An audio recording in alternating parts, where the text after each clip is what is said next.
ದೀರ್ಘಯಾನದ ಮಹಾಪರ್ವದ ಅಂತ್ಯ ಇದು.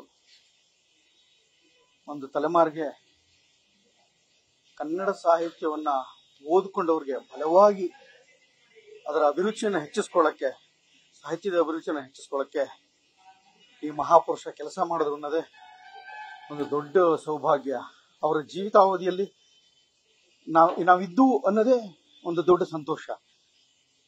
94 ವರ್ಷ ಬದುಕಿದ ಅಷ್ಟೂ ದಿನನೂ ಸಂಗೀತ ಸಾಹಿತ್ಯ ಒಂದು ದೊಡ್ಡ ಪರಂಪರೆಗೆ ನಿರಂತರವಾಗಿ ಕನ್ನಡದ ಸೇವೆ ಅಂತ ಬಾಯಿನಲ್ಲಿ ಹೇಳ್ಕೊಳ್ದೇನೆ ಅದನ್ನ ಕೃತಿಯ ಮೂಲಕ ತಂದಂಥವ್ರು, ಪ್ರಕಾಶಕರನ್ನ ನಿಜವಾಗ್ಲೂ ಉಳಿಸಿದವರು, ಕನ್ನಡ ಓದುಗರಿಗೆ ಒಂದು ದೊಡ್ಡ ರೋಮಾಂಚನವನ್ನು ಕೊಟ್ಟವರು.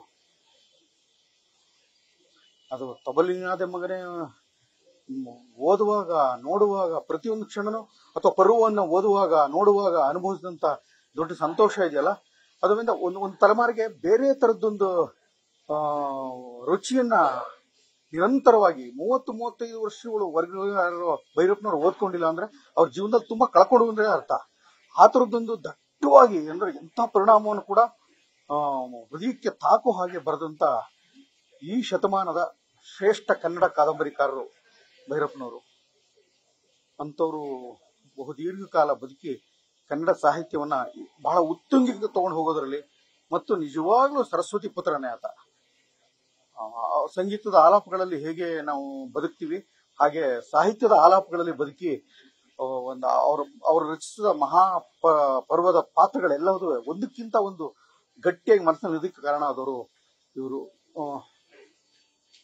ಪರ್ವದಿಂದ ಇವತ್ತಿನವರೆಗೂ ಮೊದಲನೇ ಕಾದಂಬರಿಯಿಂದ ಅವರ ಶುರುವಾದಂತಹ ಕಟ್ಟಕಡೆಯ ಕಾದಂಬರಿವರೆಗೂ ಅವರು ನಿರಂತರವಾಗಿ ಅಧ್ಯಯನಶೀಲ ಕೃತಿಯನ್ನು ರಚಿಸಿದ್ರಲ್ಲ, ಅದು ಸರ್ವಶ್ರೇಷ್ಠವಾದ್ದು.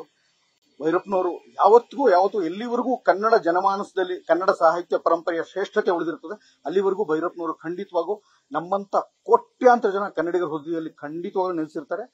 ಅದು ಒಬ್ಬ ಒಳ್ಳೆ ಶ್ರೇಷ್ಠವಾದ ಸಾಹಿತ್ಯಕ್ಕೆ ಯಾವತ್ತೂ ಸಾವಿಲ್ಲ ಅನ್ನೋದು ಇವತ್ತು ನನಗೆ ದಟ್ಟವಾಗಿ ಅನಿಸಿದೆ. ಭೈರಪ್ಪನವರ ಕಾದಂಬರಿಗಳನ್ನ ಯುವ ತಲೆಮಾರಿಗೆ ಹಳೆಯ ತಲೆಮಾರಿಗೆ ತಲುಪಿಸಬೇಕಾದ್ದು ಮತ್ತು ಅದರಲ್ಲಿರೋ ಚರ್ಚೆಯನ್ನ, ಅದರಲ್ಲಿರೋ ಸಂಘರ್ಷವನ್ನ, ಅದರಲ್ಲಿರೋ ವಿವಾದವನ್ನ, ಅದರಲ್ಲಿರೋ ಅದ್ಭುತಗಳನ್ನ ಮತ್ತಷ್ಟು ಯಾವತ್ತು ವಿವಾದಗಳಲ್ಲೇ ಬದುಕಿದವರು. ಒಳ್ಳೆ ಸಾಹಿತ್ಯ ಕೃತಿ, ಒಳ್ಳೆ ಸಾಹಿತ್ಯ ಯಾವತ್ತು ವಿವಾದಗಳಲ್ಲೇ ಬದುಕ್ತಾನೆ. ಮುಗಿದೋಯ್ತು ಅಂತಲ್ಲ, ಆತರ ವಿವಾದಗಳೆಲ್ಲ ಬದುಕಿದ್ರು ಅವ್ರ ಜನಮಾನಸದಲ್ಲಿ ಅವ್ರಿಗೆ ಯಾವತ್ತೋ ಜ್ಞಾನಪೀಠ ಬಂದಾಗಿದೆ. ಆ ಸಮಾಧಾನ ಕನ್ನಡಿಗರು ಎಲ್ಲರಿಗೂ, ಯಾರ್ಯಾರಿಗೆ ಸಂವೇದನಾಶೀಲ ಕನ್ನಡಿಗರು ಇರ್ತಾರೆ, ಅವ್ರ ಸಾಹಿತ್ಯನ ಓದ್ಕೊಂಡಿರ್ತಾರೆ, ಅವ್ರಿಗೆ ಅರ್ಥ ಆಗಿದೆ ಅಂತ ನಾನು ಭಾವಿಸ್ತೇನೆ. ನಮಸ್ಕಾರ. ನ್ಯೂಸ್ ಫಸ್ಟ್, ನಿರ್ಭೀತಿಯಿಂದ ನಿಮ್ಮ ಪರವಾಗಿ.